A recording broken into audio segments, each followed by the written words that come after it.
Bonjour à toutes, je suis ravie de vous retrouver pour ce nouvel épisode de Sororité Sincère qui est un espace réalisé donc pour les femmes et où des femmes justement viennent s'exprimer, viennent parler de leur expérience, de leurs difficultés, de leur vie tout simplement afin d'apporter de l'aide et d'inspirer les autres femmes qui nous écoutent parce que je crois que on ne se fait pas toute seule et c'est pour ça que la Sororité Sincère a une place de choix dans mon cœur et dans mon entreprise.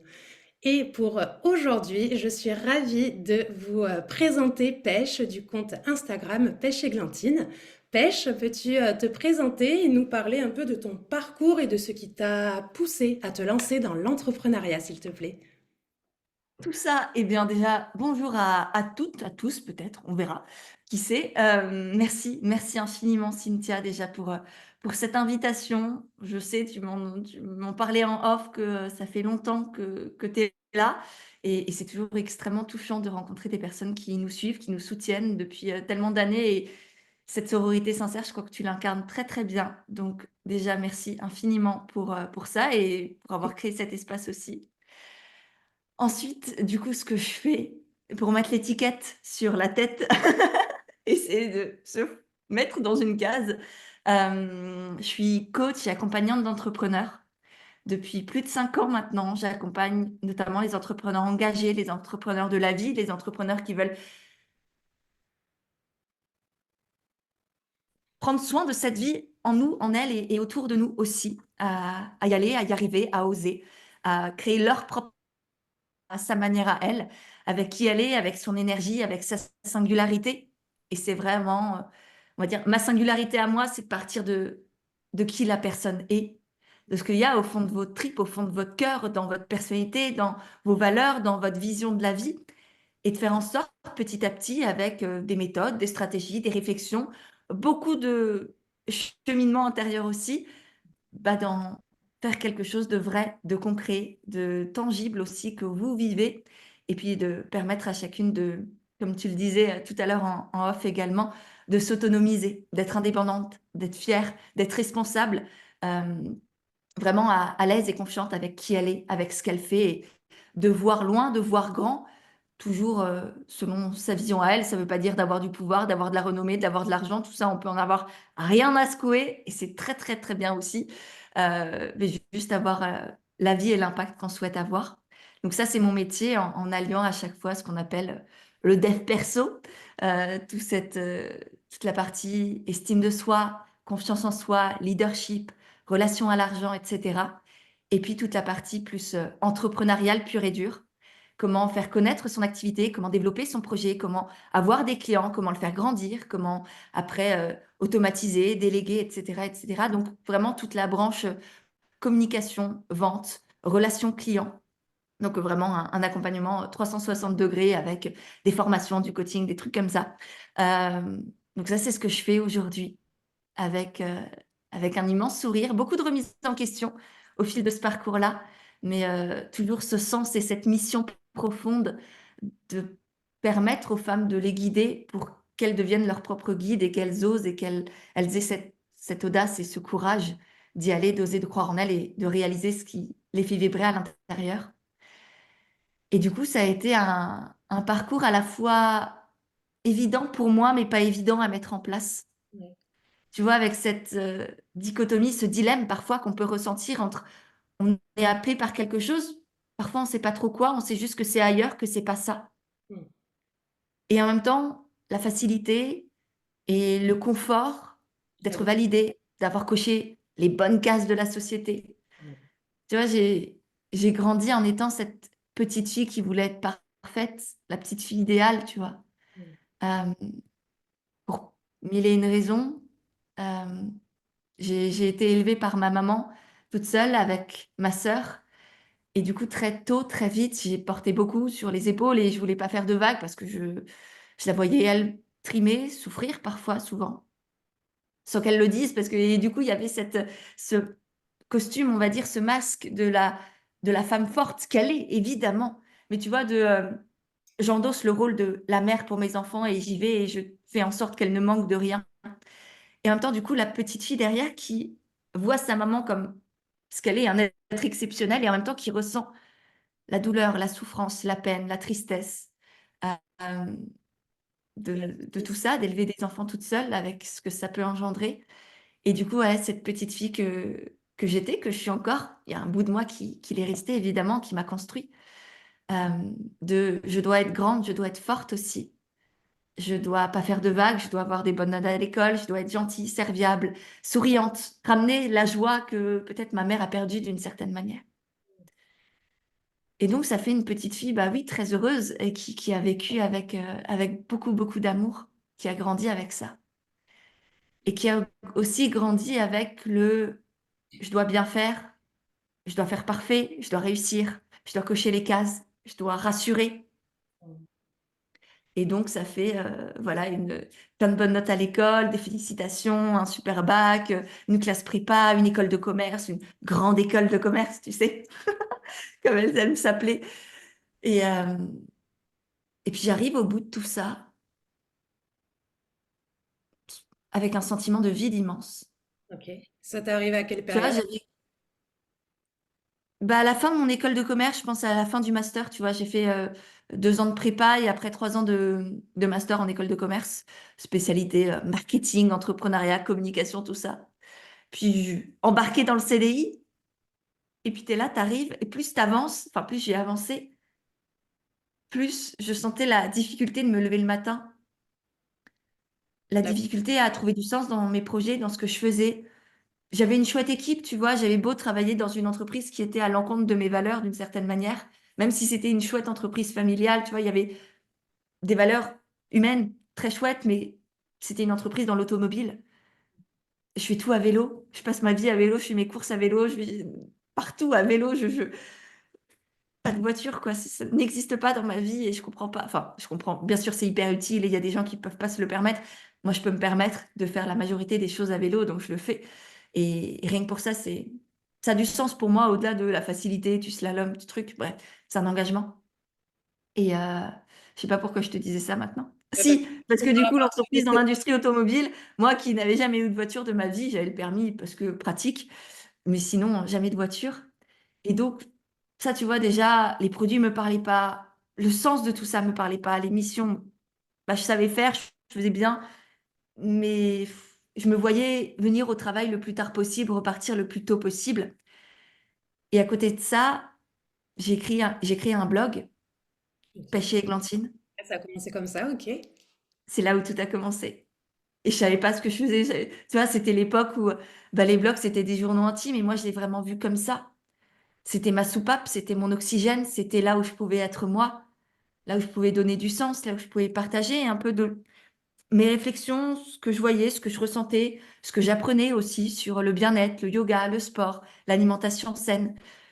Parce que justement, j'ai eu la chance de grandir avec une maman extraordinaire qui nous a élevés comme ça, en achetant bio, en allant dans la forêt, en ayant vraiment ce contact avec la nature et la vie constamment au quotidien et prendre soin de soi et prendre soin des autres et prendre soin du monde. Donc pour moi, c'est l'évidence, tu vois, j'ai grandi comme ça, c'est juste la normalité. Et je voyais que c'était pas la normalité pour tout le monde. Et du coup, je me suis dit, bah, si je peux semer des graines, aider quelqu'un à avoir d'autres réflexions, bah, autant le faire. Et puis moi, ça me permet, comme dit, d'avoir un espace pour être moi. C'était aussi très égoïste, tu vois.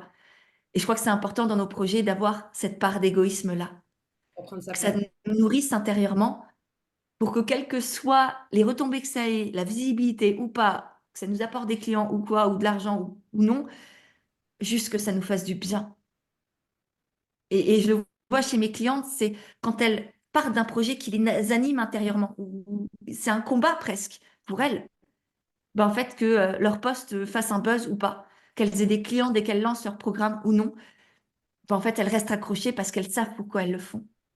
Et que même s'il y a personne, bah, cet écrit, ce post Instagram par exemple, si on reste là-dessus, bah, ça leur a fait du bien de poser des mots sur ceci ou cela. Et oui, parce que du coup, c'est directement en lien avec l'engagement, comme tu parles très souvent. À partir du moment où l'engagement il est ressenti, tout à l'heure tu le vis, tu Mm. situé au niveau du plexus solaire, là, juste en dessous du diaphragme. C'est clairement voilà, une sensation qui vient des tripes, clairement, quand tu parles de cette notion d'engagement. Et donc, du coup, il y a cette chaleur. Et enfin, je veux être sûre de bien comprendre ce que tu dis. À partir du moment Mm. où tu ressens justement cette chaleur qui te permet de créer, que ce soit un post Instagram, un article de blog ou complètement autre chose, hein, qui, dans tous les cas, fait parler depuis les tripes, bah, en effet, ça Mm. soulage, ça fait du bien. Et comme tu le disais, de part avec ta propre histoire, ça vient mettre une graine là où il n'y en avait pas ou peu, ou alors continuer d'arroser s'il y en avait déjà. Et donc du coup, ça permet en fait, avec notre vie individuelle, de faire changer de grandes choses au niveau Ouais. mondial, systémique, et tout simplement au niveau de nos vies d'humains et d'humaines. C'est ça, c'est faire preuve à la fois d'humilité dans j'ai pas besoin d'impacter la planète entière, j'ai pas besoin d'être vue par tout le monde, mais je peux aider, accompagner, guider, soulager parfois une, deux, trois, quatre, cinq personnes. Et en fait, à travers ce que je partage à ces personnes-là, elles-mêmes vont partager à d'autres personnes. Et c'est donc avoir à la fois cette ambition, cette grande vision, d'avoir beaucoup d'impact, et en même temps l'humilité d'avoir de l'impact sur peu de monde. Donc, tu vois, c'est mettre son ego à la juste place de, à la fois, je peux faire grand, je peux créer grand, mais pas juste à travers moi. C'est pas juste une question de moi, c'est une question de au-delà et de toutes ces étincelles et ces lumières et ces graines que l'on sème ensemble. Yes, carrément. C'est beau, c'est très beau comment tu parles de la vie. C'est pas une forme que j'ai souvent entendue. Donc, ne serait-ce que ça, merci pour cette singularité hyper authentique. Pêche, ça fait du bien. Mm. Merci. C'est un parcours très, très riche que tu viens de nous partager. Et du coup, vu que tu parlais donc de l'engagement, ce qui t'a poussé finalement à te lancer dans l'entrepreneuriat, c'est à partir de quel engagement envers toi-même, envers ton entreprise? En fait, quels sont les engagements qui ont créé du coup Pêche Églantine? Mm. Je crois que tu l'as bien dit, c'est avant tout un engagement envers moi-même, envers tant ce que je veux me dire de moi. Tu vois, il y a un côté très égotique, superficiel de quelle, quelle identité je veux me créer, quelle image je veux avoir de moi-même. Et c'est à la fois, ça peut paraître superficiel et c'est en même temps très profond. Et en même temps de qu'est-ce que je veux pouvoir me dire à la fin de ma vie. Tout à fait. Et tu vois, c'est beau cette notion d'engagement. Je sais pas si tu as écouté le dernier podcast que j'ai enregistré qui est sorti la semaine dernière Oui, sur l'engagement, justement. oui, je l'ai beaucoup aimé, c'est pour ça aussi que je t'en parlais Ouais. ici. Merci, merci beaucoup. Et même à moi, il m'a fait un bien fou de mettre des mots sur ces ressentis depuis toujours. Et j'en parlais justement avec un ami, et c'est pour ça que j'ai eu l'envie, l'élan d'enregistrer ce podcast-là. De, en fait, ça n'a pas de sens de vivre bien, de vivre confortablement, de vivre en ayant coché les cases, si j'ai pas la sensation de vivre vraiment. Tu vois, je veux une vie à la hauteur de mes valeurs. Mm. Je veux pas une vie à la hauteur des standards de la société. Ouais, passer de la posture toute lisse à une posture bah, vivante, C'est authentique, ça. humaine, Ouais. et tout ce que cela comporte, parce que bah, chaque vie est remplie de bien d'aventures, de défis, de joies, de rencontres. Mais en même temps, chaque parcours est unique en son genre. Et ça, je pense que c'est en effet hyper important de le mettre en avant aujourd'hui, parce que bien que nos chemins de vie soient différents, on se retrouve tellement avec le langage universel que moi je nomme le langage émotionnel, parce que les émotions, ça parle, bien Mm. plus que les mots. Et je pense que tout ce qu'on vient de dire, en effet, est très très important pour se sentir à sa place. Et donc, du coup, juste sentir, entre gros guillemets, ça fait un peu spiritualité perchée, mais laisser la vie couler en nous. Ouais. Ouais, et ce qui compte, c'est pas enfin, moi, c'est ce que je me raconte. Je suis le seul exemple que je connais vraiment le mieux, en tout cas, le plus possible. Mais ouais, ce que je me dis, c'est pas, ce qui compte, c'est pas qui je suis sur scène quand je donne une conférence, c'est qui je suis dans mon lit le soir quand je vais me coucher, en fait. C'est pas ce qu'on dit de moi, c'est pas l'image que les autres ont de moi, c'est ce que je ressens profondément à l'intérieur.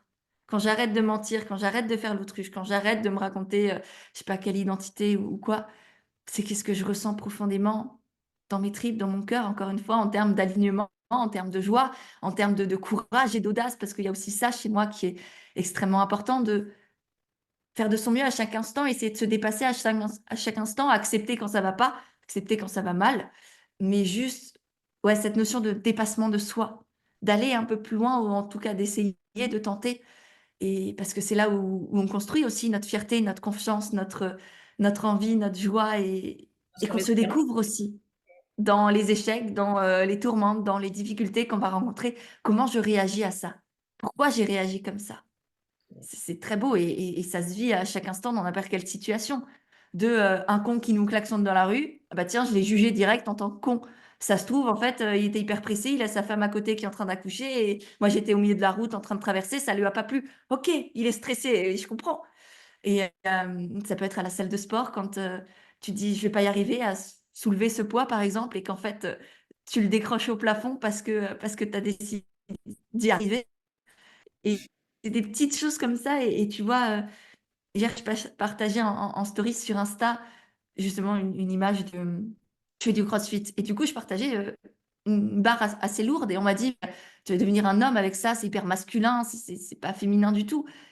En fait, les gars, de un, c'est hyper patriarcal, enfin, c'est hyper stéréotypé déjà et puis, moi, je sais que le sport m'a apporté cette, conscience de ma puissance.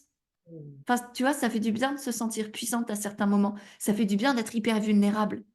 De pleurer toutes les larmes de son corps et de pouvoir avoir quelqu'un pour, les éponger ou soi-même pour aussi les laisser couler parce que parfois on peut pas faire autrement, on a personne à côté.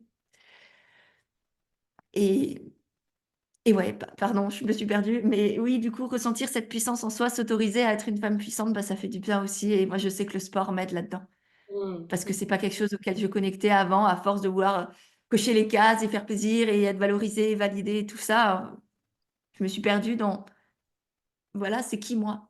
Mais Donc c'est vrai que ça me permet c'est un exemple en tout cas. oui, oui, non, mais je suis très heureuse de t'entendre dire ça parce que c'est important. Moi, j'ai fait un peu le chemin inverse. J'ai fait beaucoup de sport à outrance avant et aujourd'hui, je vais plus vers euh, du renfo global, du yoga, du pilates et là récemment, je me suis reconnectée à la danse. Mais Génial. avant, j'étais coach sportive, fitness et Mmh. musculation. Et pareil, hein, j'avais tout mon entourage qui me disait: «Oh là là, ces épaules que tu as, mais on dirait un homme.» D'accord, super, merci beaucoup. Ouais, mais au moins je peux faire mon déménagement et j'ai besoin de personne. Regarde. Exactement. Oui, oui. J'ai vu que tu avais fait tout ce qu'il fallait pour la super bibliothèque, hein. Ah oui, oui, oui, je me suis démenée, j'ai monté ma bibliothèque, la fierté aussi, même si là j'ai dû faire appel aux voisins parce que clairement n'importe quel, homme haltérophile n'aurait pas pu non plus. Mais ouais, bien fière de ma réalisation. Elle est à côté de moi et elle va bien. Ouais, félicitations pour ça, tu peux être bien fier de toi, en effet. Mais ouais, du coup, pour revenir à ce que je disais, ouais, le sport, hyper important pour, je trouve, en effet, se reconnecter à sa puissance, parce que, ben, malgré voilà les préjugés qu'il peut y avoir, qu'une femme qui fait trop de muscu, elle va ressembler à un homme, etc. Le sport, avant d'être, enfin, dans ma vision, évidemment, le sport, avant d'être un résultat concret à atteindre, c'est surtout un état enfin, un espace, je trouve que ce soit la salle de sport, salle de yoga, peu importe le sport, encore une fois, hein, mais c'est surtout un espace, en fait, je trouve, de résilience émotionnelle. Parce que Mmh. souvent, tu vas me dire si je me trompe, hein, mais j'ai quand même eu souvenir, moi, quand j'allais à la salle de sport tous les jours, c'était souvent après mon ancien boulot de salarié, j'avais la tête comme ça, je ne Mmh. pouvais plus, c'était mon déversoir, en fait. Et donc, du coup, au lieu de m'en prendre, parce que ben, on est des humains, des fois, quand on a un trop plein d'émotions, ce qu'on va faire naturellement, c'est s'en prendre à la première personne qui va nous croiser. C'est plus facile. Et bien le sport, je trouve que justement, ça remet les émotions qu'on a besoin de déverser, entre guillemets, à leur place, ce qui du coup bah, permet de se sentir euh, équilibré dans le sens ni trop rempli, ni justement trop vide.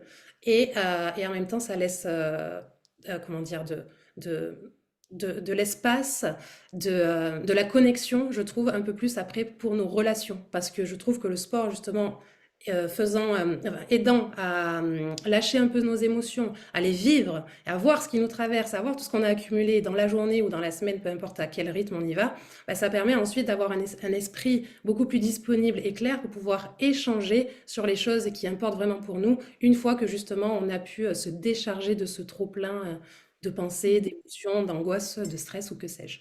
Qu'est-ce que tu en dis? Ouais. Ouais, complètement, ça a énormément de bienfaits. Tu en cites un qui est fondamental, le fait de ouais, de vider le stress, de laisser sortir. Et selon le sport aussi, on peut varier. Tu vois, moi, je sais que j'ai appris à, selon les jours et ce que je ressens et ce dont je ressens avoir besoin, changer de sport. Tu Ouais. vois, un certain moment, j'ai besoin de CrossFit. Le soir d'après, j'ai besoin de yoga. Le soir d'après, j'ai besoin d'aller courir. Après, de faire du pilates. Enfin, tu vois, d'avoir d'avoir cette relation au sport qui est en fait un outil tant de connaissance de soi que ouais, de cheminement intérieur, de d'y laisser ce qu'on a à laisser, d'y prendre ce qu'on a à y prendre, de développer, comme dit aussi, la fierté d'avoir osé faire du sport toute seule, ne serait-ce que ça, aller à la salle de sport, développer sa puissance, se dire: «J'ai le droit de me sentir puissante». Ouais, je Je m'autorise. pense que le nombre de femmes qui ne s'autorisent pas ça, parce que justement, les stéréotypes, la peur du jugement, la l'interdiction pour une femme d'avoir cette sensation de puissance. Parce que c'est mal, parce que c'est violent, parce qu'on l'a associé à X ou Y, image de, Et parce nos que schémas familiaux, de ce qu'on entend dans les médias ou compagnie. Ben, en fait, non, on a chacun, chacune, être humain, être vivant sur cette planète, une puissance, c'est important de pouvoir y connecter, pour pouvoir aussi la maîtriser, la gérer. Et pas qu'elle nous bouffe à l'intérieur ou au contraire qu'elle se déverse à l'extérieur parce qu'elle doit sortir. Et donc, ouais, pour moi, ça a énormément, énormément de bénéfices. Et puis le fait d'être connecté à l'instant T. Quand tu es sur ton squat et que tu as ton poids, voire plus, sur les épaules, par exemple, tu vas pas penser à les merdouilles de la journée. Tu vas penser à: «Contractez-vous chaque micro-nerf de mes muscles pour que je puisse remonter sans être écrasée sous la barre».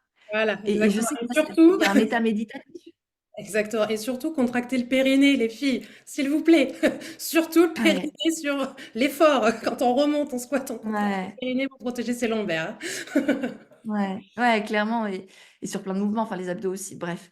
Mais, ouais, du coup, il y a cette, connexion à l'instant présent et du coup, la connexion à la puissance qu'on est en train de dégager à l'instant présent. Et Exactement. parfois la vulnérabilité de: «Ah non, celle-là, je vais pas y arriver» et j'accepte. Et du coup, tu vois, je parlais de connaissance de soi, bah, j'accepte là et pour moi, je sais que c'est très, très dur d'accepter de faire moins bien que le jour d'avant, par exemple. Ah, hier, j'ai fait, tant de répétitions. Si je reste sur mon histoire de CrossFit ou de muscu ou peu importe, ou de fitness, bah, hier, j'en ai fait 10. Il faut au moins que j'en fasse 10 aujourd'hui. Et je sais qu'aujourd'hui encore, je travaille là-dessus là, aujourd'hui, je dois accepter d'en faire 8, 9, parce que j'ai pas la même forme, parce qu'aujourd'hui, je suis fatiguée, parce qu'aujourd'hui, j'ai pas bien et je vais pas bien et que là, en fait, peut-être que j'ai juste besoin de pleurer, par exemple, ou juste besoin de me détendre, de m'étirer, de me faire du bien autrement et que là, je me suis forcée à quelque chose qui est pas juste. Mmh. Donc c'est ça aussi, tu vois, on revient à cette humilité et cette écoute de soi ou juste, bah, c'est OK là, je fais moins, mais ça veut pas dire que je suis moins. Mmh, exact. Tellement, tellement important. Je fais moins ne veut pas dire que je suis moins, ouais, exactement. C'est super important. J'aime beaucoup ce que tu racontes parce que c'est ce que je travaille profondément en coaching avec, moi je les appelle les guerrières, les femmes que j'accompagne justement pour cette puissance-là dont tu parles, c'est exactement ça. Et, et souvent, elles arrivent un peu et elles me disent, mais il faudrait que je fasse ci, il faudrait que je fasse ça, tu sais, un peu avec des injonctions autour de la girl boss, tu vois, hein, toujours être à fond, productive, être parfaite, t'en parlais tout à l'heure, etc., etc. Sauf que tout ça, c'est beaucoup confondu aujourd'hui avec le fait d'être affirmé, de se faire confiance, d'être toujours capable de Mmh. faire toujours plus. C'est une véritable erreur de penser parce que, en fait, à fonctionner comme ça, le premier qui va prendre, c'est le corps, hein. Et si le Ouais, et avec lui le mental, et souvent le corps parle parce que le mental va pas bien et qu'on se le exact- cache et qu'on se ment et qu'on a hem, cette habitude peut-être inconsciente à se forcer à: «Là, ça va pas bien, mais je fais l'impasse dessus» et on le voit même pas quand on fait l'impasse dessus et à la fin, ça explose, en fait. Et le nombre et je pense toi aussi, mais d'entrepreneurs que j'ai accompagnés qui ont fait des burn-out, qui sont complètement implosés parce que il faut. Donc ouais, clairement, la première étape, c'est de conscientiser vos «il faut». Qu'est-ce que vous vous forcez à faire? Est-ce que c'est vraiment nécessaire?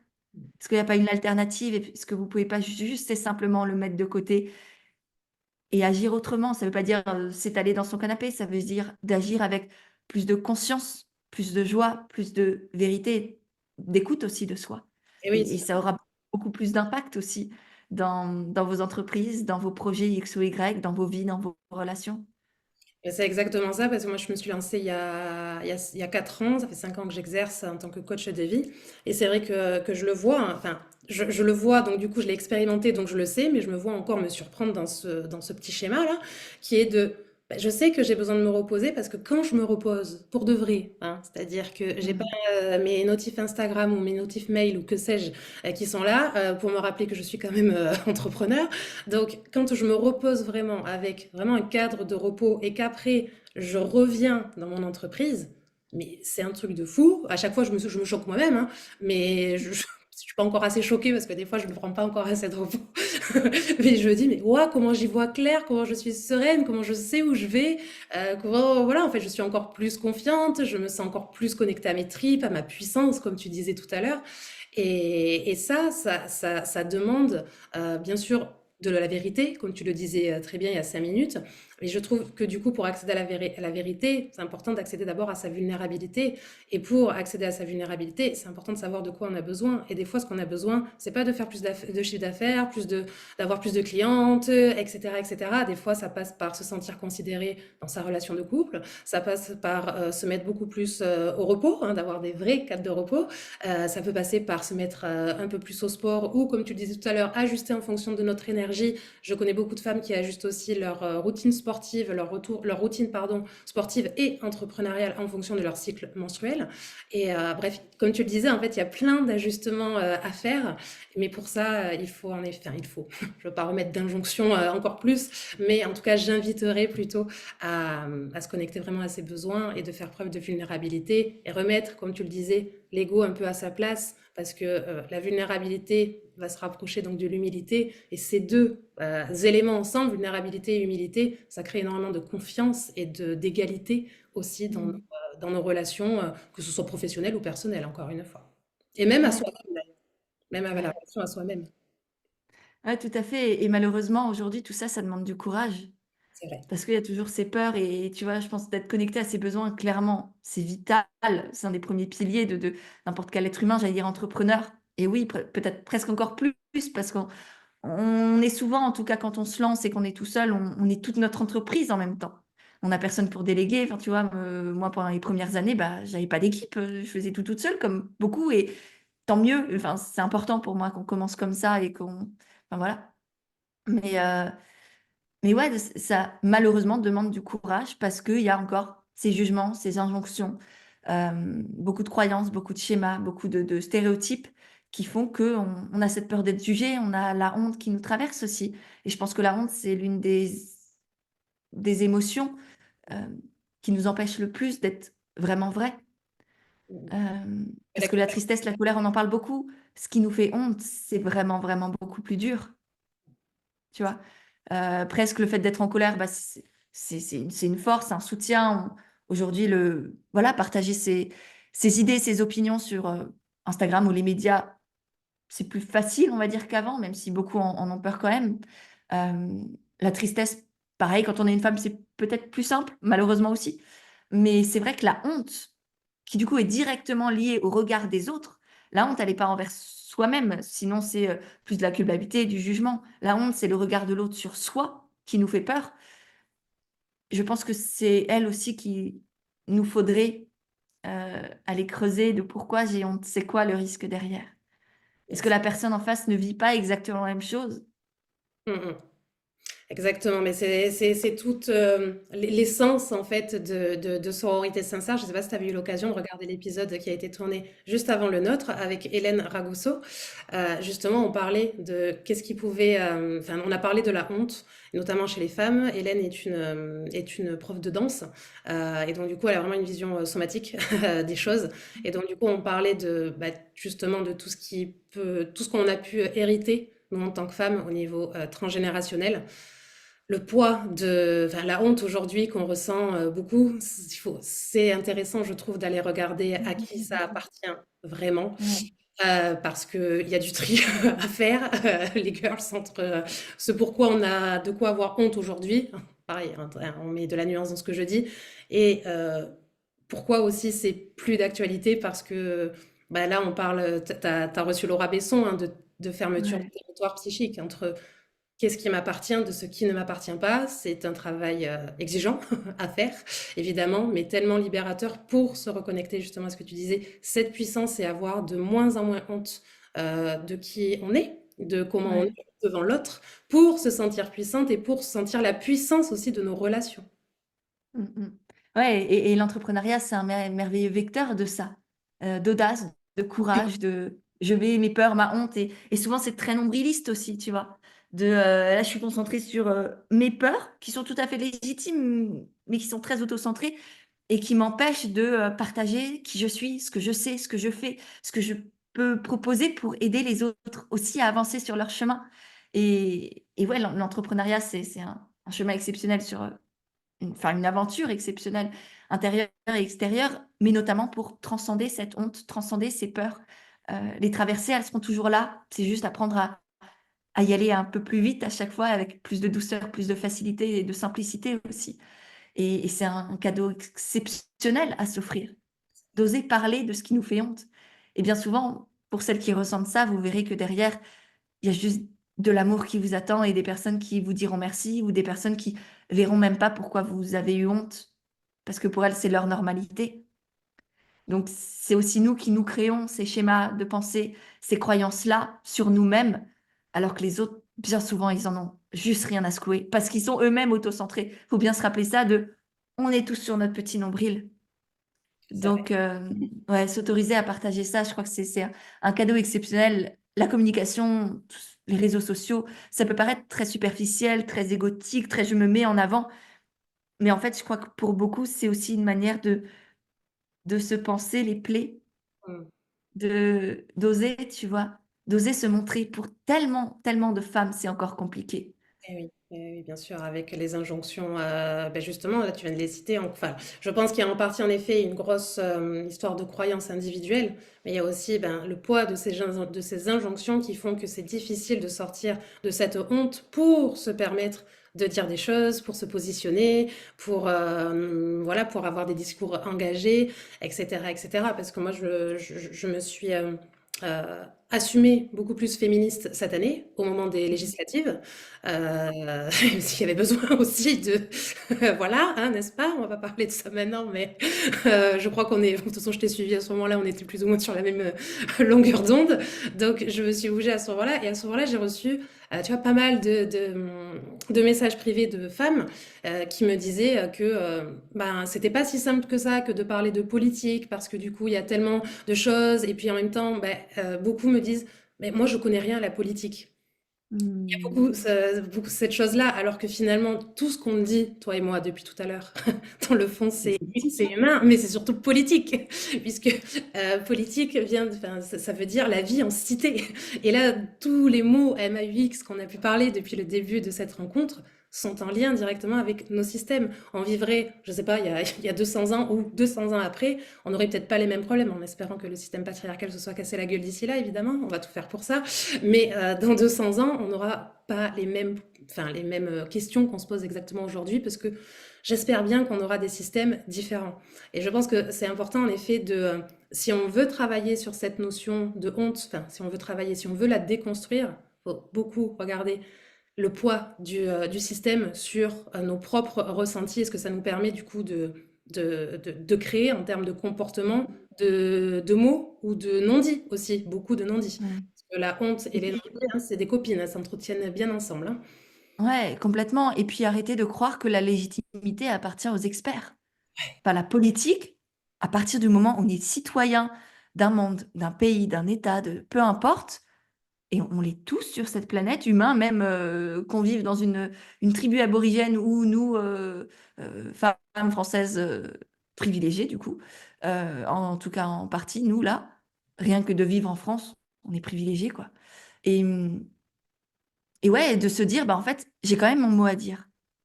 Je suis pas un expert et je me prétends pas expert de quoi que ce soit, mais j'ai mon opinion, j'ai ma vision, c'est pas la vérité, c'est ma vérité à l'instant T et elle peut changer et j'ai l'esprit assez ouvert pour accueillir et accepter d'autres visions, d'autres opinions et construire la mienne avec tout ça. Mais néanmoins, ma voix, mon opinion, mes pensées comptent aussi Et c'est hyper important, en fait, de non, je ne suis pas la plus légitime, l'experte sur le sujet, je ne prétends pas ça, mais par contre, j'ai quand même droit de m'exprimer.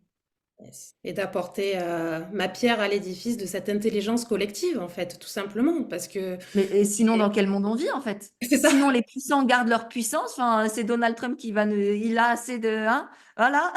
avec son On copain est électoral. à 10 jours après sa réélection et je pense que, enfin, voilà, pour beaucoup de Français, c'est compliqué. Euh, et inconcevable, bref. Mais ouais, si on laisse la parole à ceux qui ne se posent pas la question de est-ce que je peux la prendre, bah, les personnes qui se posent des questions sont presque les plus légitimes à parler de tel ou tel sujet. Parce qu'il y aura cette remise en question, cette non-proclamation de la vérité et cette ouverture. Et c'est ça qu'il nous faut, et c'est comme ça qu'on avance, avec un esprit critique. Yes. Mais les personnes qui très souvent se sentent légitimes en tout point de vue n'ont pas cet esprit critique. Et c'est ça qui est un peu euh, aberrant, c'est que les personnes qui veulent gouverner ou qui se croient puissants et capables et experts, sont peut-être les moins pertinents, les moins légitimes, ou en tout cas pas plus que d'autres à parler. Oui, ouais, oui, l'exemple de Trump est très bien choisi, Pêche. Je pense qu'il parle à tout le monde, hein, voilà. On peut pas le louper. En termes de légitimité, on repassera. Dans notre point de vue de française, et j'imagine que s'il est Oui. élu, c'est que certaines personnes ont d'autres opinions. Oui, oui, Voilà. oui, oui, oui, oui, oui, bien sûr, bien sûr. De notre point de vue de Française, tu fais bien de le dire, on sait jamais. Du coup, je voulais qu'on reparte sur la question. Alors, je ne te l'ai pas vraiment formulée, mais tu as commencé à y répondre, donc je me permets de te la relancer, quels sont les principaux défis que toi, tu as vus auprès des clientes que tu accompagnes quand elles se lancent ou quand elles sont déjà lancées dans l'entrepreneuriat. Tu as déjà, du coup, parlé de la honte, qui, je pense, est Mm. un des défis, notamment quand on est une femme entrepreneur, on peut le placer limite en numéro one, hein, parce que c'est de là hein, que tout va découler. Souvent, c'est pas, il est pas exprimé comme ça. Il est souvent caché derrière des peurs, derrière des croyances, des choses comme ça. Mais souvent, derrière, il y a quand même la honte. Ouais, La honte d'être vu, la honte d'être jugé, la honte de réussir, la honte d'échouer, la honte de patati patata. Et souvent, on exprime ça sous la forme de peur de réussir, de peur d'échouer. En fait, c'est plus la honte, le regard des autres sur telle ou telle situation et le regard de soi sur oui, telle ou telle situation. exact. Moi, je sais que personnellement, j'ai tout autant de difficultés, j'en ai encore, tout autant de difficultés à accepter le regard des autres sur un échec potentiel par rapport aux objectifs que je m'étais fixés. Et c'est souvent ça aussi, c'est l'échec est lié au résultat qu'on cherche à obtenir. Bien Si sûr. le résultat que je cherche à obtenir, c'est de kiffer ma vie, je ne veux pas vivre trop d'échecs si à chaque fois que j'agis, je fais en sorte que ce soit dans la joie et le kiff. Peut-être pas forcément hyper faisable, mais en tout cas, c'est ça. Et c'est l'idée de se réapproprier aussi ces critères de réussite pour faire en sorte que l'échec ne soit pas la finitude totale et le désastre et le désespoir et j'abandonne tout et je suis bonne à rien et patati et patata. Mais ouais, se réapproprier du coup sa réussite aussi. Mais je voulais dire à la base que j'ai encore du mal à assumer l'échec vis-à-vis des autres, mais aussi avant tout vis-à-vis de moi-même. Parce que j'ai bâti en moi la croyance et l'identité de je suis celle qui réussit. Et du coup, c'est bien, ça vient avec la confiance en soi, l'estime de moi et compagnie. Donc ça, c'est chouette, je suis heureuse d'avoir. Parfois, c'est un peu too much parce que ça fait que je me mets sur les épaules une pression de dingue qui n'est pas nécessaire, qui ne m'apporte pas beaucoup plus de joie ou d'épanouissement ou quoi que ce soit à atteindre tel ou tel but. Et d'être moi suffit, d'être soi suffit, tout simplement, très souvent. Donc, euh, donc voilà, je suis partie en cacahuète. Je te Euh, question les défis, les principaux défis que rencontrent les femmes entrepreneuriales. Donc, les peurs, notamment ouais, celles que tu as citées qui cachent souvent la honte, la vision finalement du mot échec, qui est très important. Donc, merci de l'avoir mis en avant. Est-ce que tu vois ouais. autre chose? Ah, et il y en a plein. Il y a beaucoup de manque de compétences aussi, ou manque de croyance, de manque de compétences. La Ouais. croyance qu'elles ne sont pas capables, alors qu'en fait, aujourd'hui, vous avez tout gratuitement, en fait. Mm. Ou il y a des formations géniales qui existent. Je suis certaine que bah voilà, tu t'en proposes peut-être, que j'en propose, qu'il y en a plein d'autres qui en proposent et que voilà, aller regarder tout ce que Internet. Aujourd'hui, on a Internet, les gars. Donc voilà. Le manque de compétences, c'est juste une excuse de merde pour ne pas avancer, enfin, qui empêche d'avancer, qui est facile à utiliser. Moi, ce que je vois, c'est bien souvent la perdition, l'éparpillement, l'envie de 1000 projets et le manque de priorisation, de structure, de clarté aussi. Donc ça, c'est vraiment un travail que je fais avec la majorité des entrepreneurs que j'accompagne, que ce soit celles qui se lancent, celles qui sont lancées depuis 5 ans, celles qui ont des équipes ou qui sont toutes seules, peu importe, mais cette structuration, cette clarté, tant sur qui je suis, sur ce que je veux faire, sur où je vais, sur comment j'y vais. Ça change tellement la vie en fait. Quand on voit où on est, quand on voit où on va, quand on sait comment faire les choses, et ça ne veut pas dire que le chemin est tout tracé et qu'il faut l'emprunter tel qu'il est, ça veut dire comment on avance. Et puis on zigzague peut-être de temps en temps si c'est nécessaire, mais ouais, remettre de la structure, arrêter d'ajouter, Ouais. ajouter des réseaux, ajouter des il faut, ajouter une newsletter, un podcast, patati patata, des offres par-ci, par-là. Dans les offres, bah tiens, en plus de ma formation, je vais rajouter du coaching et puis un réseau et puis je sais pas quoi, et des cadeaux que j'envoie. Tout ça ne sert à rien. Enfin, à part s'il y a vraiment une utilité fondamentale par rapport à l'objectif, le résultat que vous voulez apporter à vos clients, mais sinon, bien souvent, ça va juste leur faire un trop plein et ce sera trop justement. Et du coup, soit ça va les perdre encore un peu plus eux-mêmes, soit ça fait qu'ils ne vont pas vraiment s'investir parce que c'est immense déjà, avec tout ce qu'ils ont à gérer dans leur vie, intérieurement, extérieurement, vie pro, perso, tout ça. Ben, en fait, des offres, vos offres doivent être justes, juste par rapport à ce que vous voulez apporter, juste par rapport aux besoins des gens. Vous n'avez pas besoin de rajouter des milliers de trucs pour que ça ait de la valeur. Ça a même plus de valeur si ça prend moins de temps et que c'est plus efficace et efficient pour les gens. Oui. Tu vois, moi, la plupart de mes formations, elles durent 4-5 sessions. C'est des grosses sessions, c'est intense, c'est profond, c'est vivant. Mais en fait, avec 4-5 sessions, tu peux avoir toutes les clés. Plutôt que des formations qui durent des heures avec des milliards de vidéos, d'audio, de trucs bidules qui servent à rien, qui t'écrasent sous un truc. Je sais même plus pourquoi je suis là, je sais plus ce qu'il y avait à la session d'avant. Non, là, c'est, en tout cas moi, dans mon prisme, j'ai eu beaucoup de mal avec beaucoup de formations.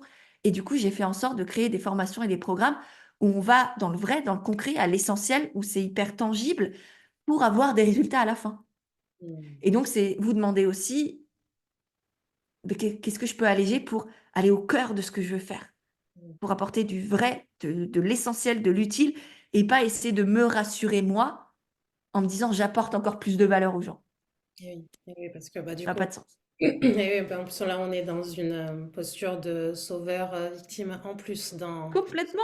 dans ce triangle de Karpman. Je le mets juste devant la caméra que les gens voient de quoi on parle. Ouais, C'est ce fameux triangle bourreau, sauveur, ouais. victime que vous C'est trouvez. ça. Et puis c'est Laura que tu as reçue aussi dans le premier épisode, c'est ça? Qui en parle très bien et avec qui on en avait parlé aussi, et qui est venue aussi sur Derrière la lumière, mon podcast, et où justement on a fait tout un épisode sur notamment le syndrome du sauveur qui est tellement fréquent dans l'univers de l'accompagnement, du bien-être, de toutes ces personnes qui ont envie d'aider, et c'est très bien. Et je pense qu'on est toutes les deux les premières aussi à avoir le cœur sur la main comme ça, mais où on peut se perdre aussi et faire du mal tant à soi qu'aux autres. Donc ouais, Laura, très très très chouette épisode et super personne, il faut que j'aille écouter le vôtre aussi du coup. Et c'est super formatrice aussi parce que du coup, elle, elle m'a bien enseigné Mm. le triangle de Karpman que j'utilise du coup moi aussi beaucoup dans mes accompagnements. Et c'est vrai que j'en vois beaucoup hein, des femmes que je reçois qui sont beaucoup dans enfin, ces comportements-là de sauveuses parce que éduquées enfin C'est voilà. ça, oui.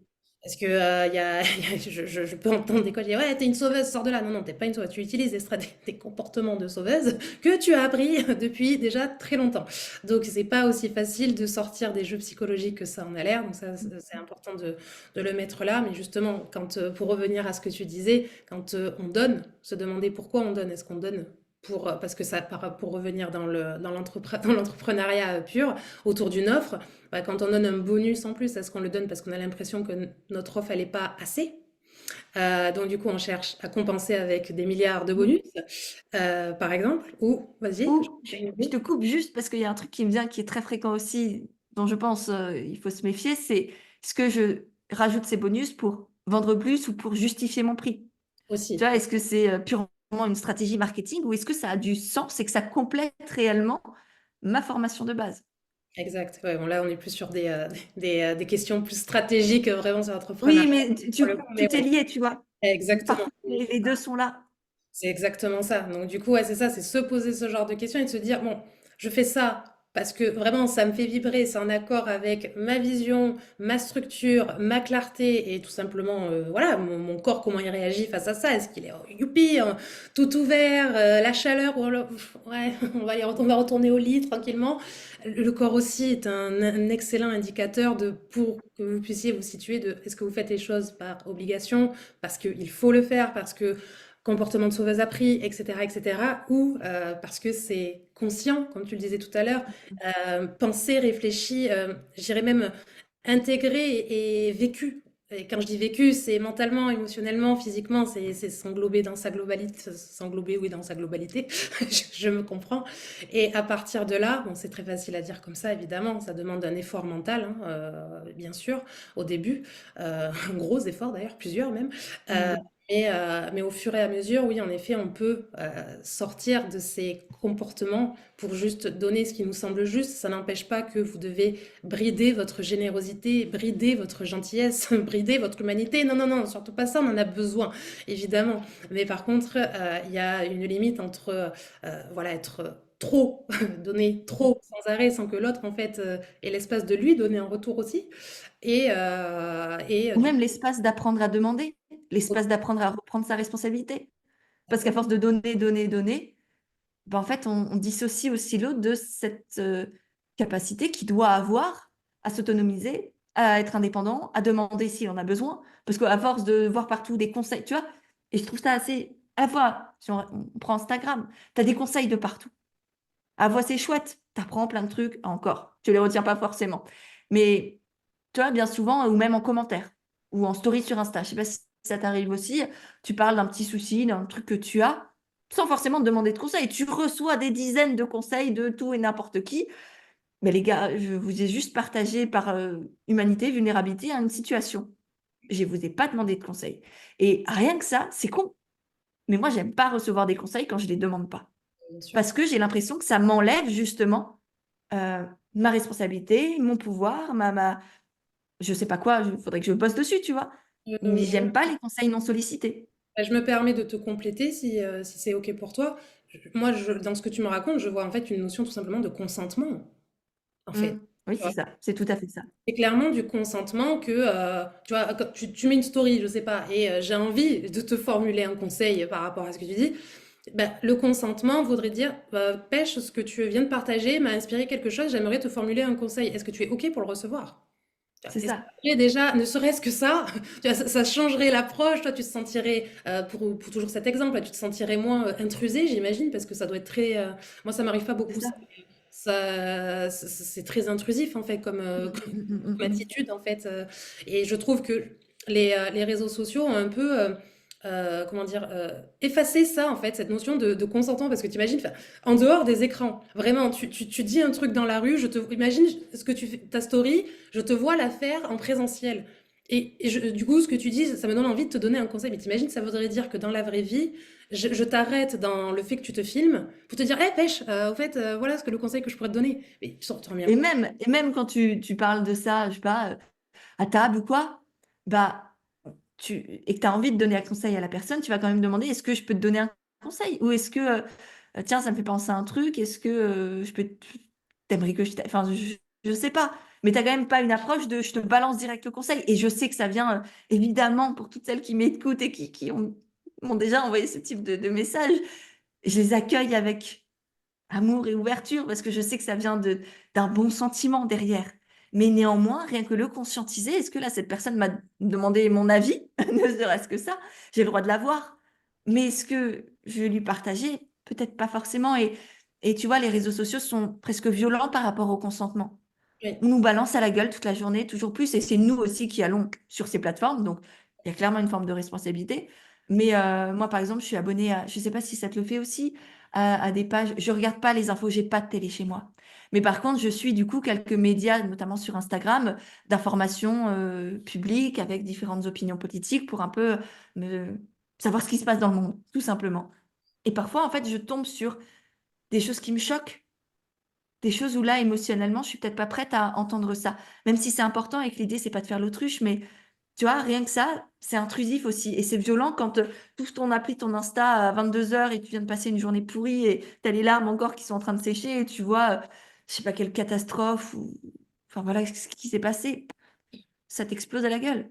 Exact. Ouais, ouais, combien de fois ça oui, combien de fois ça m'est arrivé ça, oui, oui. Beh, justement, pour il y a 10 jours, j'avais pas dormi de la nuit, enfin, j'avais dormi ici, mais pour les élections américaines, j'étais un peu angoissée.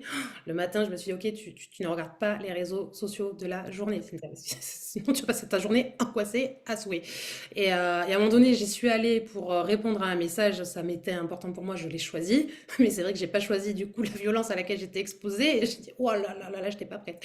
Donc ouais, Ouais. ouais, ouais, c'est bon là, c'est vrai qu'il y a pour le coup, on peut pas contrôler ça, mais par contre, on peut en effet contrôler nous-mêmes quand on a envie de donner des conseils, parce que habitué comme ça, parce que voilà, pour plein de bonnes raisons, avec une bonne intention de départ, mais aussi du coup, se mettre à la place de l'autre, c'est un véritable en fait exercice d'empathie, de se dire, ok, est-ce que si Mm. ça, je lui dis ça, est-ce que dans son monde à elle, pour ce que je connais d'elle, est-ce que ça passera?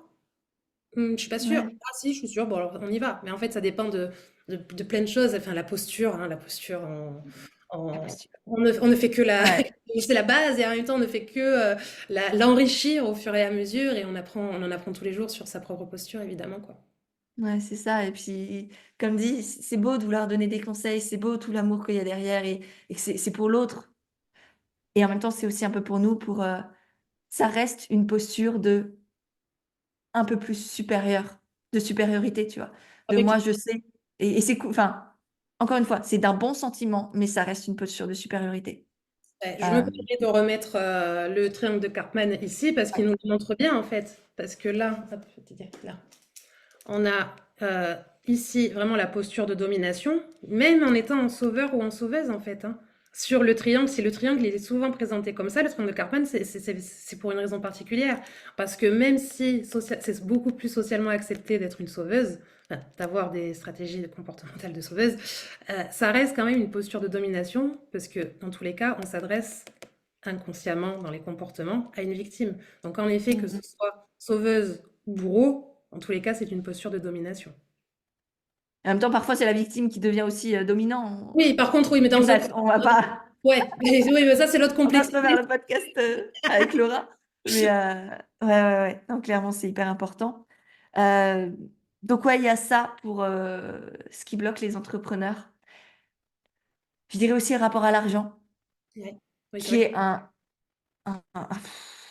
un gouffre sans fond de croyances, de schémas, de blocages, de peurs, d'injonctions, de tout ce que tu veux, qui empêche aussi beaucoup, beaucoup, beaucoup d'entrepreneurs de développer leur activité, d'oser, de fixer des tarifs, de vendre, de voir leur valeur, de ce qu'elle apporte. Et ouais, ça c'est aussi un gros pilier que je bosse avec beaucoup, beaucoup de personnes, de leur rapport à l'argent, de ce que ça veut dire, de ce qu'elles croient que ça veut dire d'elles-mêmes, de ce qu'elles croient que les gens vont penser dans leur famille, dans leur entourage, dans la société. Euh, Ouais, et puis même de cette place du bien-être pour toutes celles qui travaillent avec, enfin, qui bossent dans cet univers-là. Bah, le bien-être, ça doit être gratuit. Et oui, d'une certaine manière, je suis d'accord. Et en même temps, c'est complètement biaisé aussi, culturellement parlant, parce qu'on vit dans un monde, enfin, un pays, pardon, où on a la chance d'avoir des normes sociales, d'avoir la sécurité sociale. Aux États-Unis, on n'aurait pas du tout la même vision culturelle de le bien-être doit être gratuit. Non, le bien-être, c'est ton studio de yoga à peut-être 100 $ par mois. Et c'est pas gratuit. Donc là aussi, pouvoir remettre ses propres biais cognitifs, ses croyances, euh, la culture dans laquelle on a grandi aussi en question et voir que juste, c'est ni mal ni bien, mais c'est intégré. C'est pas un fait, c'est pas une évidence, c'est pas la vérité, c'est notre réalité dans notre monde, là où on a grandi, par rapport à notre pays, à notre famille, à notre entourage, à nos professeurs, à nos amis, à notre école, tout ça. c'est juste de la construction sociale et identitaire. Et on peut le remettre en question. Parce que parfois, c'est bien, ça nous porte, ça nous élève, mais parfois, ça nous empêche aussi d'oser, d'avancer, de générer de l'argent. Parce que mine de rien, une entrepreneur, bah, c'est ça quand même un des buts, enfin, en tout cas un sous-but, on va dire. Hem, c'est un moyen d'avoir des moyens, de faire plus grand, de contribuer à plus grand aussi. Et il y a rien de mal à ça, à vouloir de l'argent parce que encore une fois, bah, ça donne malheureusement ou heureusement aujourd'hui une certaine forme de pouvoir, de poids et c'est de l'argent qu'on peut redonner à des associations, c'est de l'argent qu'on peut investir, pour, prendre une équipe. Tu vois? Moi, je suis hyper fière en fait de pouvoir aujourd'hui rémunérer des femmes extraordinaires qui peuvent elles aussi, bah, s'épanouir, développer leurs propres projets, générer de l'argent par elles-mêmes en faisant un truc qui les fait kiffer. Bah, en fait, moi, ça me rend fière et heureuse, tu vois? Cet argent, je le fous pas dans, une Maserati ou je sais pas quelle connerie, à mes yeux, hein, mais je le redonne à des personnes qui sont des nanas extraordinaires, encore une fois et moi, je suis fière de ça, fière de je sais pas, dans les assos, je vais pas énumérer parce que l'idée, c'est pas de d'étaler, je sais pas quoi, mais juste de vous rappeler que, ouais, l'argent, c'est une énergie, l'argent, c'est un moyen, l'argent, c'est avant tout aussi une croyance. Si on arrête d'y croire, ça n'existe plus. Ces petits billets de papier, ces petites pièces de métal là, c'est parce que, nous Français, Européens, habitants de l'Occident, parce que je pense que tu arrives au fin fond de l'Amazonie avec ça, ils te rient au nez, ils le foutent dans le feu et ah! C'est cool, ça fait de la flamme. Donc tu vois, c'est vraiment juste une croyance très universalisée, mais pas du tout une vérité Oui, bah, et c'est ça donc et c'est puis parce que elle vient du système capitaliste aussi, hein, de ce c'est ça. Donc rappelez-vous que sans vous, l'argent n'existe pas exactement. et que l'idée, c'est de le remettre dans ses mains. Et non pas au-dessus de soi. Mmh. Parce qu'il y a beaucoup, beaucoup, beaucoup d'entrepreneurs et d'êtres humains qui se laissent diriger par l'argent.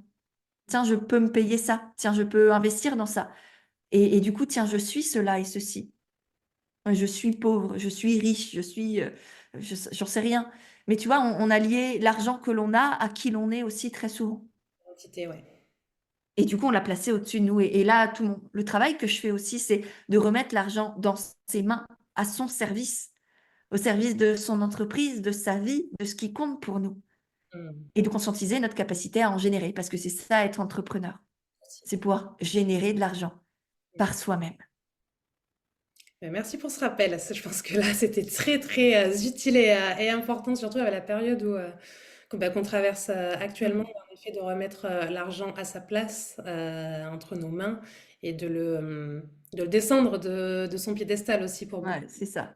Et c'est surtout ça le plus gros Parce qu'en travail. plus, c'est vicieux parce que quand on le met sur un piédestal, souvent c'est qu'on en veut ou qu'on en manque ou que d'une certaine manière il est éloigné de nous, mais que du coup en le mettant sur ce piédestal, on l'éloigne encore plus. En se disant: «C'est au-dessus» ou «C'est pas pour moi» ou «C'est pour d'autres» ou «Ça ne me correspond pas» ou «C'est pas dans ma famille, c'est pas dans mes valeurs» ou j'en sais rien. Bullshit, enfin tu vois? C'est tu peux t'autoriser à le redescendre, le mettre à sa place dans tes mains et en faire ce que tu veux toi. Tu vas pas finir en Trump, je te le promets.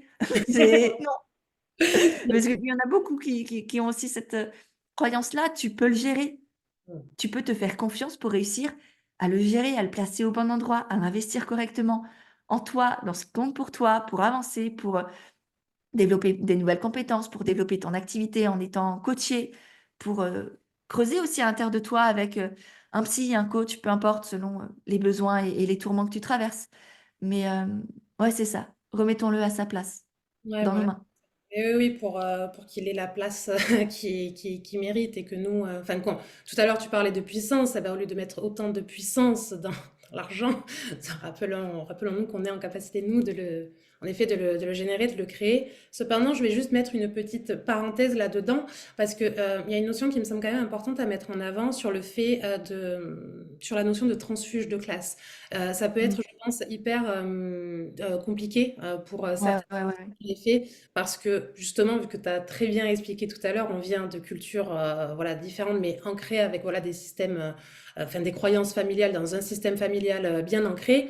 Quand, par exemple, tu viens d'un système familial, enfin d'une famille, entre guillemets, pas bien née. Quand je dis pas bien née, ça veut dire qu'on n'a pas tous les privilèges, voilà, blancs, français, voilà, bien des sous, bien de la culture, bien des diplômes, enfin bref, tout ça.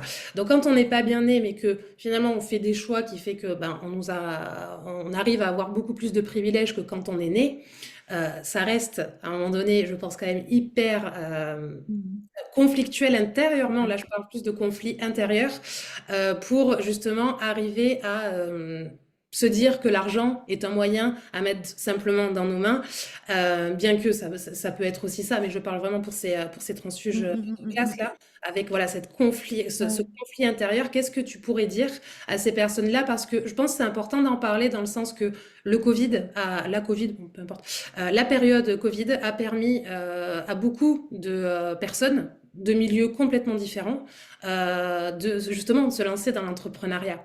Et donc, du coup, je pense que si l'argent aussi a été un véritable sujet ces dernières années, c'est parce qu'il est au cœur justement de ses possibilités aujourd'hui. Et parce que, en soi, créer une entreprise, hein, tu le sais, que juste administrativement, c'est pas compliqué d'aller créer son C'est hyper auto-entreprise. facile, c'est gratuit, ça prend 3 secondes et demie. Ouais, Voilà. ouais. Tu sais très bien que c'est pas un souci de créer en soi juridiquement, administrativement son entreprise. C'est à la portée vraiment de tout le monde.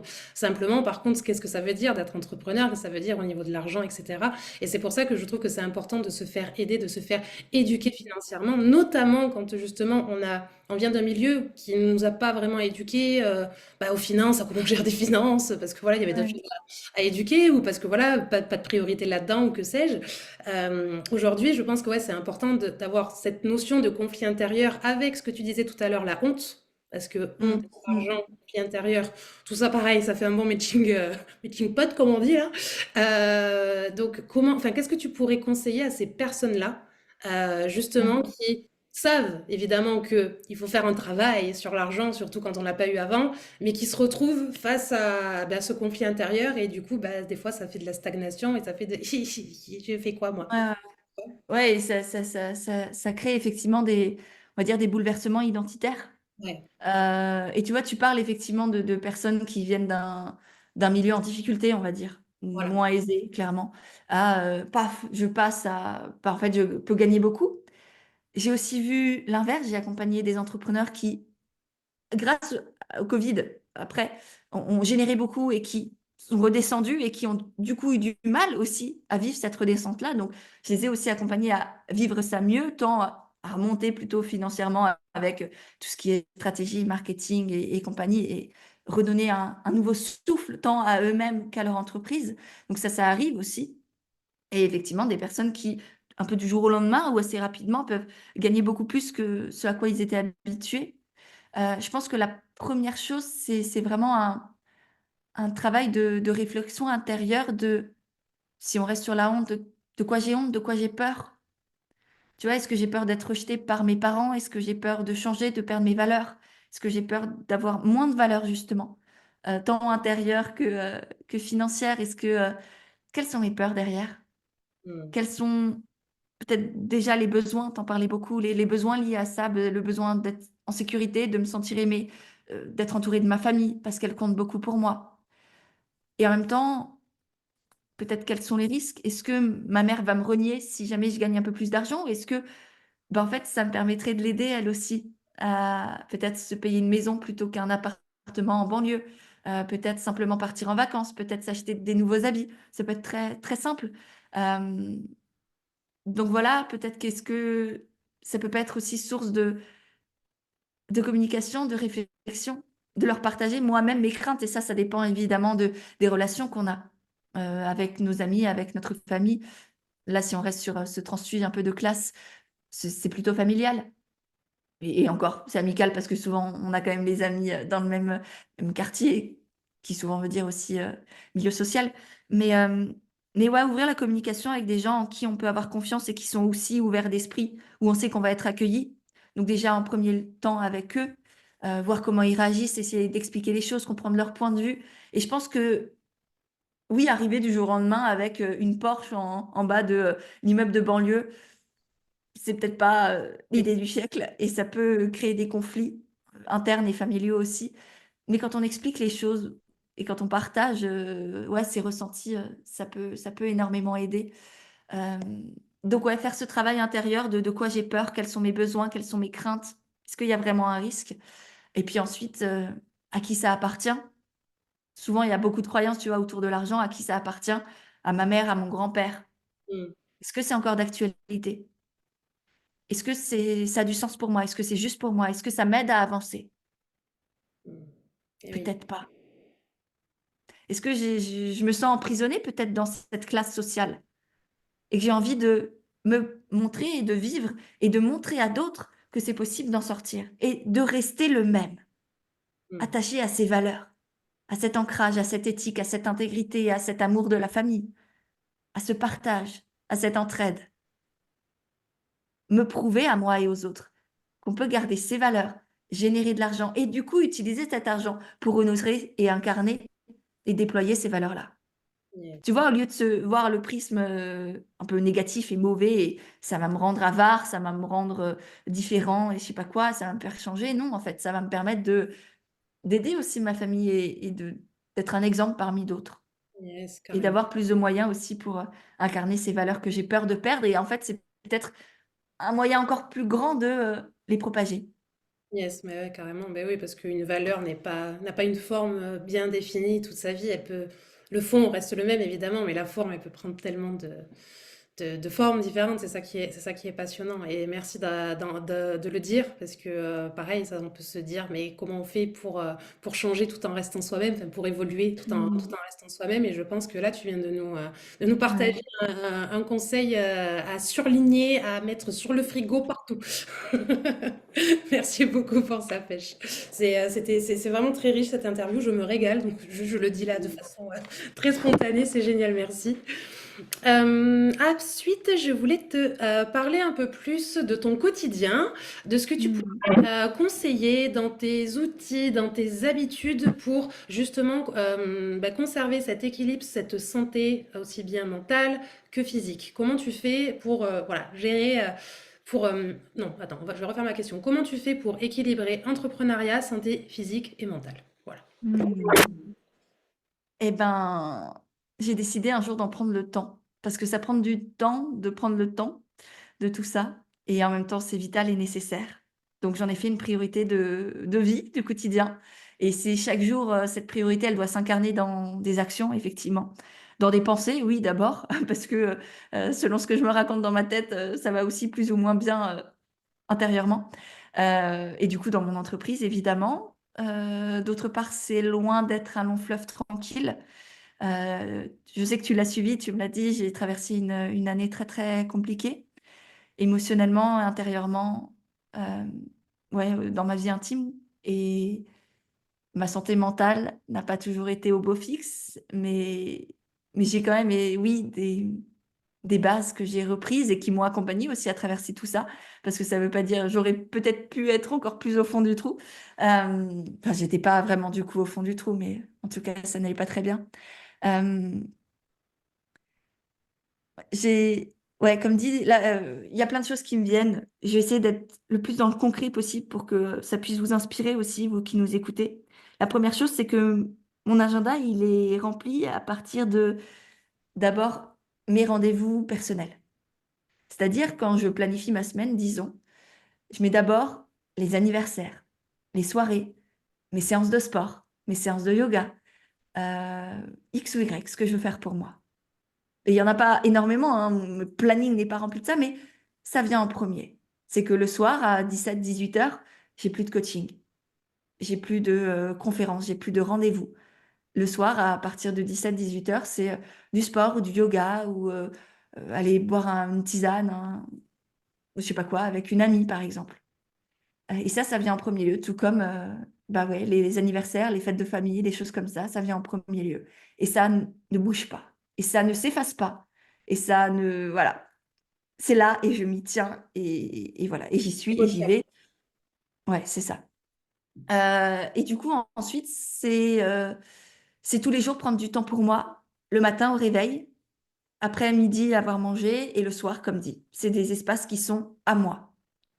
Donc le matin au réveil, ça va être, du yoga ou de la méditation, un truc très bateau, très cliché, mais qui à moi me fait du bien. Ça peut être d'aller marcher aussi. Je fais en sorte d'aller marcher tous les jours. Notamment, souvent, c'est après avoir mangé à midi, balade digestive, tu vois? Parce que sinon je m'écroule dans le canapé.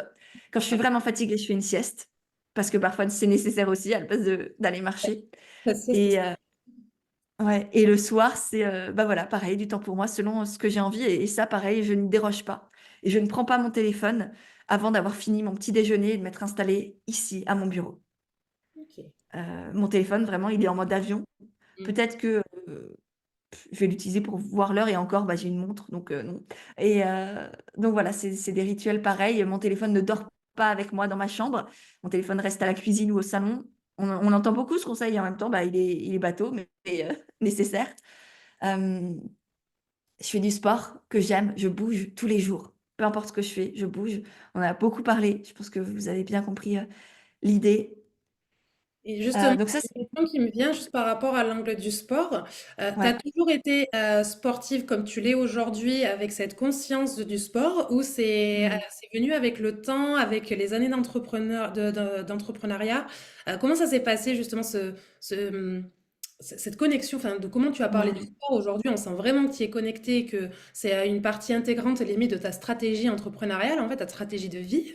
Donc, ça s'est fait comme ça s'est fait petit à petit. Mmh. Raconte-nous un OK. peu ça. Alors j'ai toujours été sportive. J'ai fait 1000 sports, enfin 1000. J'en ai testé pas mal. J'ai longtemps fait de la gymnastique, de la danse, j'ai fait de la natation synchronisée, j'ai fait du volley-ball, j'ai fait de l'escalade, j'ai fait de la course à pied. Aujourd'hui, comme dit, je fais, du yoga, de la natation, de la course à pied et du crossfit, comme dit, selon, aussi les périodes, la saisonnalité, tu vois? Là, je vais courir, un peu moins de natation et cetera. Mais ça n'a pas du tout j'ai pas du tout toujours eu ce rapport au sport. Pour moi, c'était, bah, faire du sport avec des amis, faire du sport, pour évacuer, tu vois? En classe prépa, bah, j'allais courir pour évacuer tout ce que je portais et je pense que c'est l'époque où j'avais pas forcément une relation très saine avec le sport parce que c'était, le seul espace où je pouvais respirer d'une certaine manière. C'est pas forcément sain, hem, quand c'est juste pour se décharger et aujourd'hui, effectivement, tu le disais, ça fait partie de ma stratégie entrepreneuriale presque, parce que sans ça, j'exploserais, j'imploserais avec, tout ce qu'on doit gérer, toutes les merdouilles, toutes les idées aussi, qui sont chouettes, mais parfois il y en a trop également. Donc ça me permet de canaliser toute l'énergie, toutes les envies et puis d'avoir aussi une vie à côté du de mon entreprise. C'est hyper important de garder ça et du coup, ça me fait une vie sociale aussi, en plus de coworking, en plus de, tout le réseau entrepreneurial que j'ai créé avec, le coaching, mastermind que je peux faire, tu vois? Ça reste de l'entrepreneuriat, donc j'ai besoin d'avoir une source autre que ça, au-delà de mes amis aussi et compagnie. Donc ouais, ça fait clairement partie de ma vie, mais j'ai pas du tout eu cette conscience plus, santé mentale que j'ai aujourd'hui et aujourd'hui, c'est pour ça aussi en partie que je fais du sport. Mmh. OK, Voilà. Donc OK. j'ai pas dû me forcer à me mettre au sport. Ouais. J'ai appris à déjà trouver les sports qui me correspondaient vraiment et à piocher au lieu de faire, ce sport tout le temps, à piocher selon ce dont j'ai besoin, un peu comme je t'en parlais tout à l'heure. Yes, oui, bah, oui, oui, comme, on disait en fonction toujours de la base, hein, des besoins Mmh, mmh, mmh. donc ouais, donc pour résumer, dans tes outils et habitudes, donc évidemment, il y a le sport, il y a le téléphone, Ouais, à l'autre ouais, bout de ta chambre. c'est Hem, ça. Heu, mmh, il y a quoi? Il y a la musique qui m'aide beaucoup. Tu vois, je danse le matin, pareil, dans la salle de bain, quand je me brosse les dents, quand je m'habille et voilà. La musique qui me fait, qui me met en joie. Pareil le soir, tu vois, d'avoir ces 3 rituels, enfin ces 3 temps pour moi aussi, ouais. dont je parlais. À midi, hyper important pour faire un sas de coupure dans la journée, hem,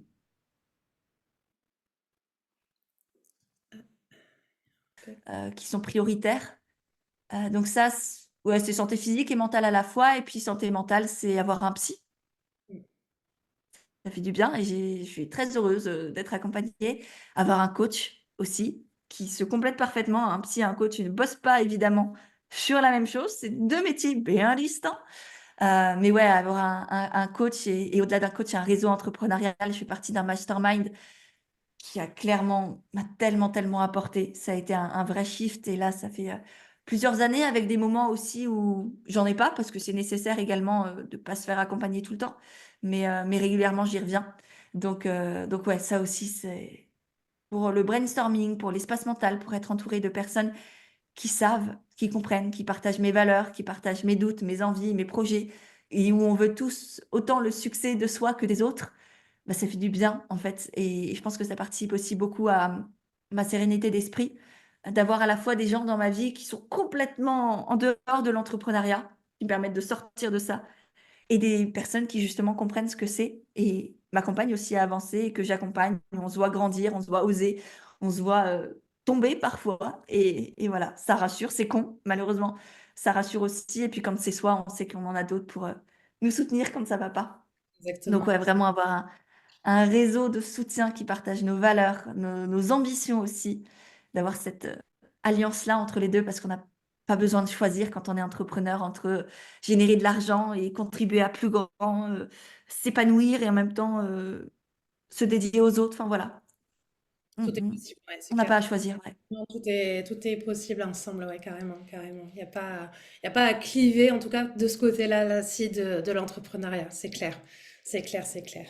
Ok, bah là, je pense que pour le coup, en termes de concret, on a été servi. Je pense que je vais utiliser vraiment ta méthode pour le téléphone, hein. Vraiment, j'avais jamais pensé à Ouais. mettre à l'autre bout de la pièce. Ah si, moi, Et quand je me réveille, pour me réveiller, je vais te prendre ce conseil avec plaisir. Je pense que ça fera du bien. avec joie. Bah, du coup, tu as déjà un peu répondu à la prochaine question que j'avais prévue, mais ça va peut-être être l'occasion de synthétiser un peu si je te la repose. Quelle est pour toi la définition de l'équilibre de vie? Mm. D'accepter le déséquilibre. Yes, j'adore. C'est que ça, C'est- j'ai aussi, j'adore ce que tu dis, je me permets de rebondir. Vas-y.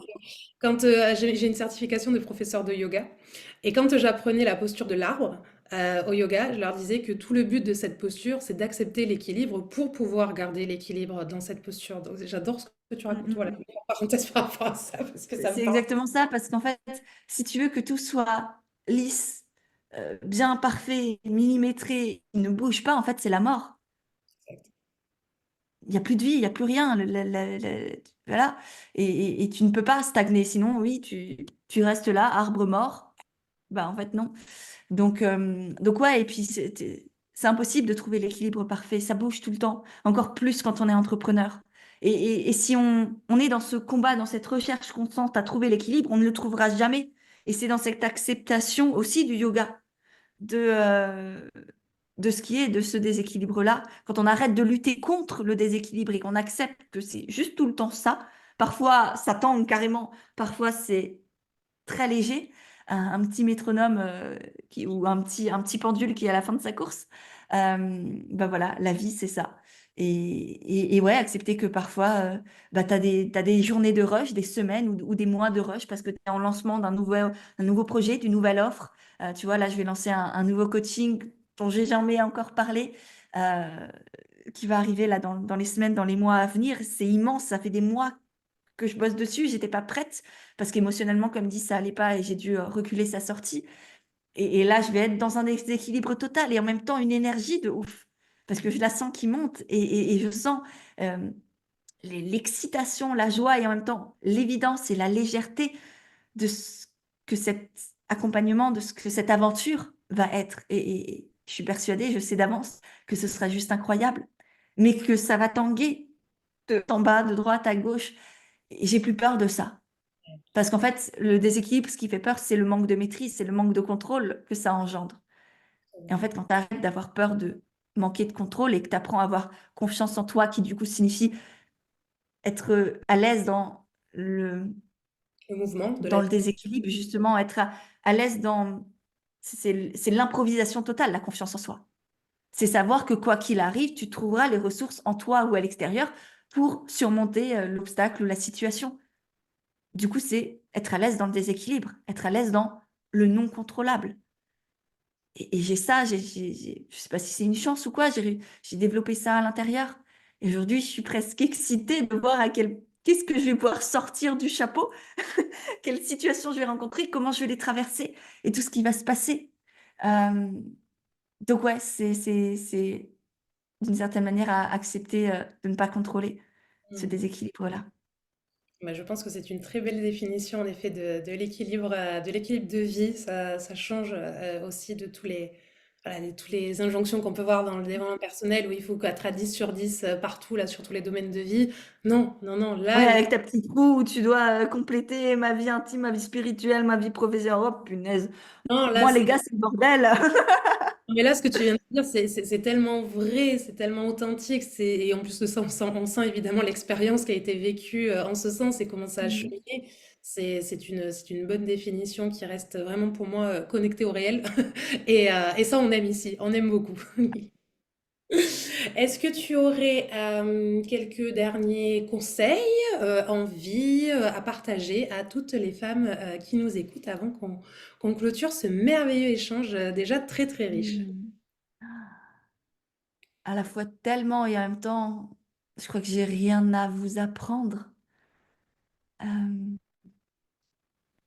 j'ai juste envie il y a une phrase que je dis beaucoup et que je signe toutes mes lettres, enfin toutes mes newsletters ou mes emails avec ça, c'est juste autorisez-vous, c'est libérez-vous, reprenez votre responsabilité, retrouvez votre pouvoir, votre puissance, votre amour, votre joie et autorisez-vous à les écouter, à les embrasser, à les laisser vibrer et juste allez-y, arrêtez d'écouter les autres, en fait, vous dire quoi faire, vous faire réfléchir, réfléchissez par vous-même et faites par vous-même et vivez par vous-même.